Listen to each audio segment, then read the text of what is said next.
1.5 million people. That's the number of people a government of a certain country wants to bring in by the year 2025. That is like 750,000 new immigrants this year and another 750,000 next year. If you still don't know what country I'm talking about, well, it's Canada. The entire country getting a massive infusion of newcomers. The goal?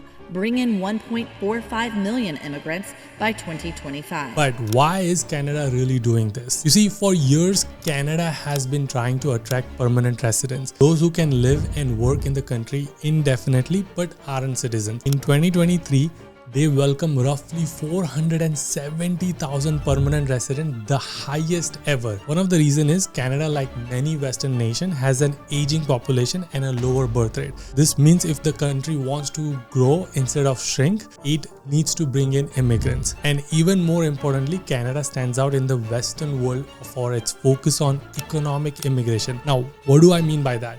It means you take people in but not for their family ties rather than for their skills, filling the gaps in Canada's labor force. This is partly because of how Canadian system was designed. So let's go back in time. In 1960s, instead of quotas, Canadian government adopted a point-based system, and it favors highly skilled immigrants who could help grow and boost the economy. So for example, if you have bachelor's in computer science, you get 50 points. Just an example. If you have master's in computer science, you get 200 points. If you have work experience, you get 400 points.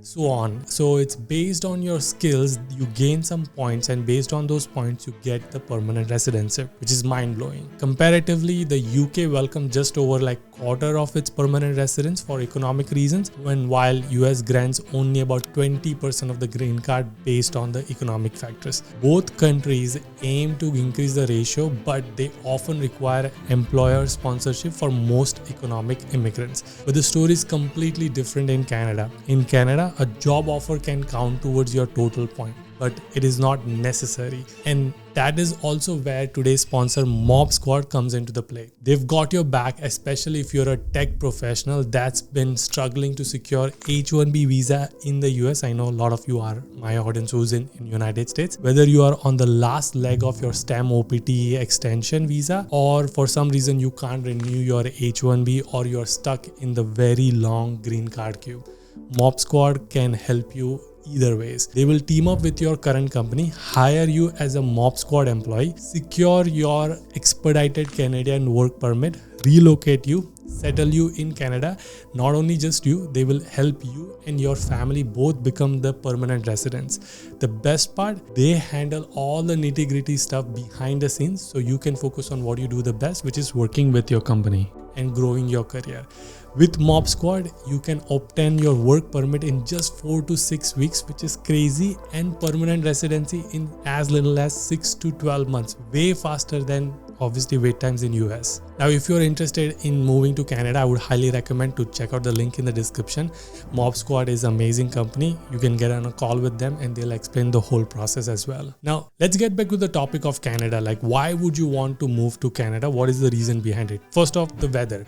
Now, I know it gets the bad reputation, but it's pretty identical to weather experience in the northern parts of the US, or like, Michigan and northern part of the east coast side of the US.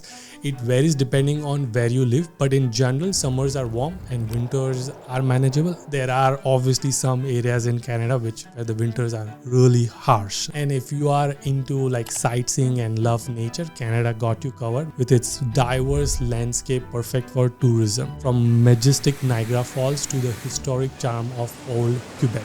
Also, the breathtaking slopes of Whistler's. There's no shortage of amazing places to explore. But it's not just about the sights. Canada has a high standard of living, ensuring things like clean drinking water and fresh air. Plus, their services are pretty much corruption-free, which is definitely reassuring. Talking about the living standards, Canada really shines. With the high employment opportunities and decent income, it's no wonder it's ranked among the top 10 countries for the quality of life. I love that fact. And job-wise, you've got big names like Google, IBM, and plenty of tech companies over there, and job portals to help you land the dream job. Okay, now let's talk about the annual salary. How much money will you make if you are in Canada compared to India? If you are in the tech world, if you will typically make in Canadian dollars $54,600 to $105,000. Obviously, based on your experience and the company you work in and the area you are in, it can vary and it can go even higher. In the area of education, Canada's got some impressive stats too. Canada offers free education for the kids up to 16 or 18, and for higher education, Canada's universities are among the top 30 in QS world ranking and attracts millions of international students every year. So I know sometimes you don't choose United States and you choose Canada, and it has some great education system as well. Not just that, Canada's got the free healthcare system backed by top-notch infrastructure and medical insurance, which is what I truly love about that country, that you get free healthcare system because they value you as an individual. And you know, the list doesn't end here. Immigrants even have one of the most important things that's needed to move to a country, that is public support. It is big deal when it comes to immigration. In Canada, 1 in 4 people are immigrants, way more than in US or UK. Now, why is that? Well, Canada got plenty of space to grow. It is the second largest country in the world after all. Plus, Canada has got good track record of managing immigration. There's generally been a good, strong support for immigration because people believe it's well handled and serves the country's interest. Canadians have gotten this reputation of like most welcoming people to immigrants. For example, if you want to move to Canada from a different country, let's say India, Canada is home to huge Indian community of about 1.6 million people, including those who have moved permanently and those who are living abroad like NRIs. And these folks are doing really well in all sorts of jobs. Now, Canada has a similar time zone as US, so that also brings up opportunity if you even want to work on US based company.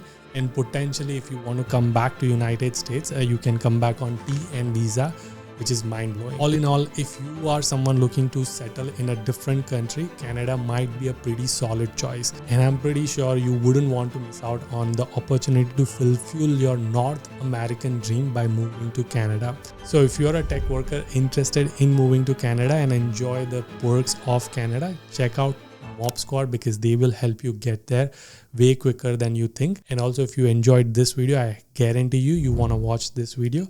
Until our next one, keep smiling and keep hustling. You gotta hustle every single day.